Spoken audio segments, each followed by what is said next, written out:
Hey, welcome to the driver's seat. We are here with the first generation Volkswagen Taos. The Taos represents the completion, in my opinion, of the small, medium, large crossover offering from Volkswagen.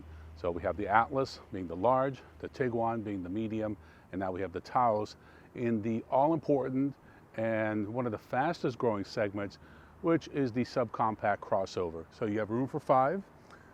They've kind of extended the design language. You see the high belt line and the signature Volkswagen grille.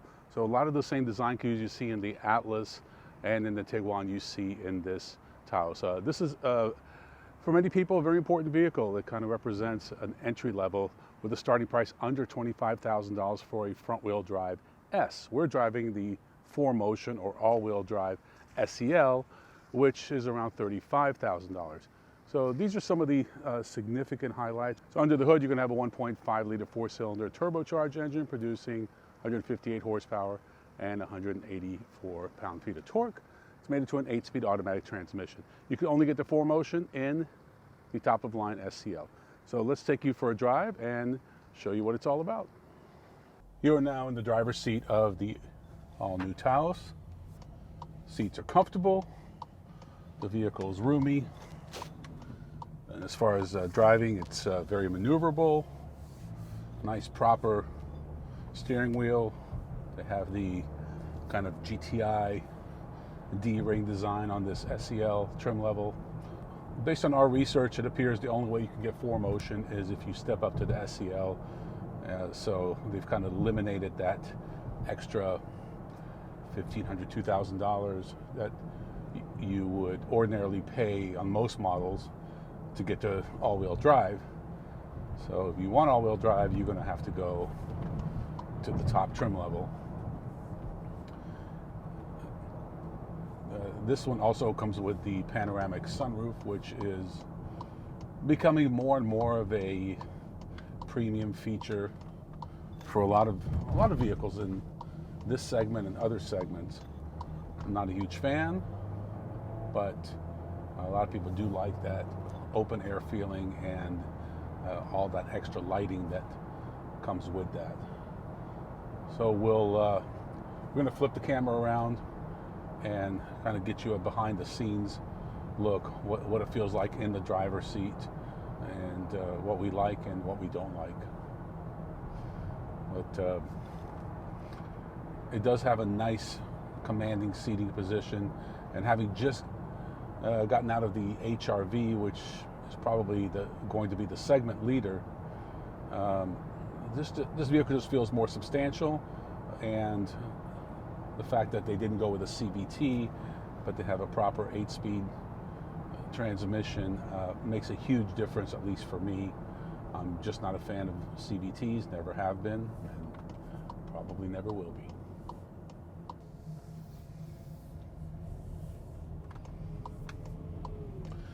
So this will give you an idea of the handling, acceleration, and just what it feels like in here. So let's I'll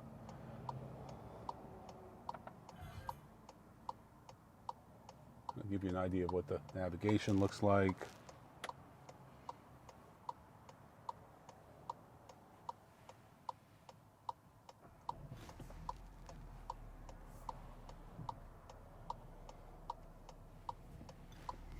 Of course, you have Apple CarPlay and Android Auto. You also have different drive modes. Off-road, you can customize it. We're going to go with Sport. So this is the most aggressive. Shift, schedule, steering, throttle response, etc.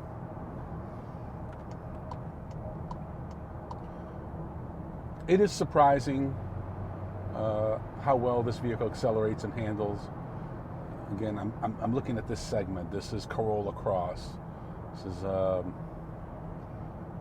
Nissan Kicks, Nissan Rogue. This is Chevy Trax. If you don't live in cold weather, you don't need the 4Motion. You can go with the S or the SE, which you be looking at closer to $25,000 to $30,000. You don't have to go all the way up to 35. 35 is starting to push into the Tiguan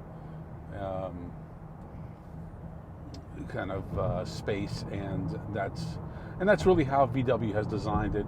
Is once you kind of outgrow the Taos, you go to Tiguan, you outgrow that, you go to Atlas, and again, you have three very competent, attractive vehicles, in my opinion. They're not going to have some of the Japanese quality and reliability, but as an owner of a VW product that's now 5 years old, I can say I feel like they make a great product, and I've always been a fan of the way they drive and the way they handle and the seating. These are things that are very important to German engineers and German designers. Very, as you can see, very driver-centric. The screen is angled more towards the driver. You know, for years they fought putting cup holders in these, and now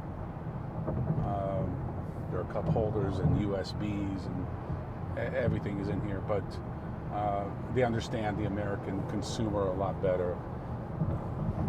When you step up to this SEL, you're going to have a full digital display, and like I said, you have a nice, touchscreen infotainment system. It's very well done, in my opinion. I feel like the road noise is relatively minimal, and for a vehicle in this segment.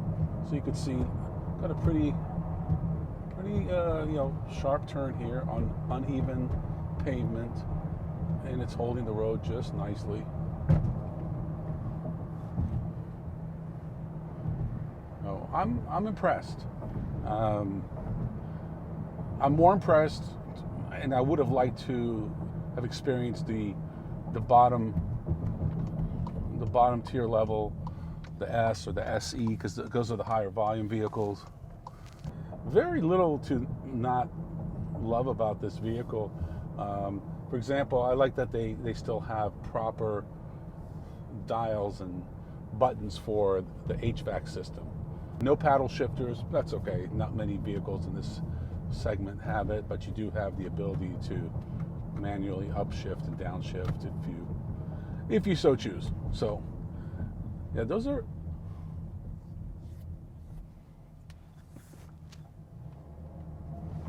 good visibility, really no blind spots. I think they did a great job of minimizing the C-pillar. Good safety, packaging, automatic emergency braking. We experienced it. We didn't really feel it was necessary to experience it, but for whatever reason, it kind of mitigated us coming up on another vehicle. It's okay. There was really no panic, but the system took over, and it's just nice to see that it does work.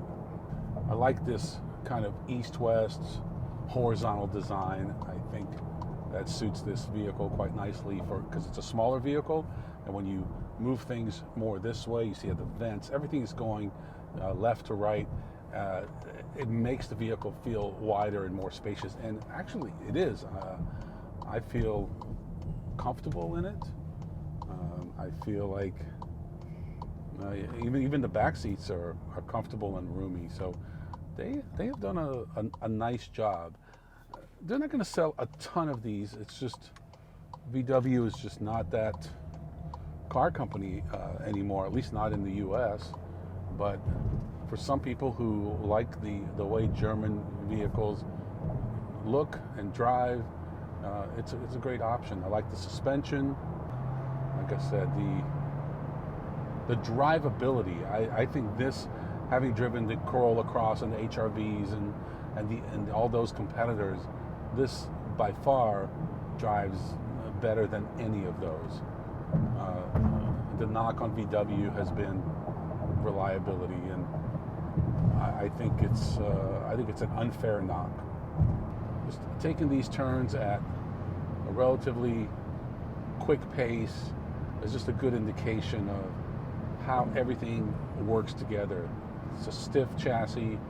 It's got a nice suspension. They mated it with proper wheels. And you can see here that we're going to take this turn relatively quickly, but